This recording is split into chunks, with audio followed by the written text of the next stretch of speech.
তুমি কোন ক্লাসে পড়াশোনা করো? তুমি স্কুলের কথা বলছো? হ্যাঁ। 12তে। 12কে ইংরেজিতে কি বলা হয়? 12। ইংরেজিতে 12 বানান করো দেখি। টি ইউ ভয় হচ্ছে মুরগি জয়কার ল 12 হলো তো ভাই। এসব তো আমি জানি, এসব ছোট মোটো প্রশ্ন ধরছে আমাকে। আচ্ছা তাহলে তুমি কোন সাবজেক্ট নিয়ে পড়াশোনা করো, সায়েন্স না আর্টস? সাপ আর আট না কি বলছো, ওসব মাস্টার আমাকে শিখায়নি, সব তো জানি না ওসব কি।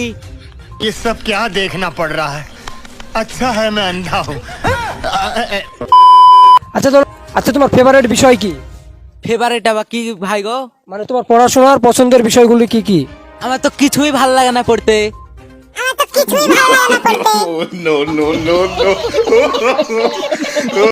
আচ্ছা তোমাকে একটা অন্য প্রশ্ন করছি। হ্যাঁ করো। আচ্ছা বলো তো, অ্যারেঞ্জ ম্যারেজ আর লাভ ম্যারেজের মধ্যে পার্থক্য আছে? একটা বড় পার্থক্য আছে ভাই। কি বলো দেখি। অ্যারেঞ্জ ম্যারেজ একটা বড় সুবিধা আছে ভাই, মাঝে মধ্যে পরিবার থেকে এমন মেয়ের সঙ্গে বিয়ে দেয় যাকে বাবা জন্মে পটানো সম্ভব ছিল না। আচ্ছা বলো তো, মেয়েরা বিয়ের সময় ঘুমটা কেন পড়ে? জানো কোনো ছেলে না এসে বলতে আর এটা আমার x. no, no, no, no.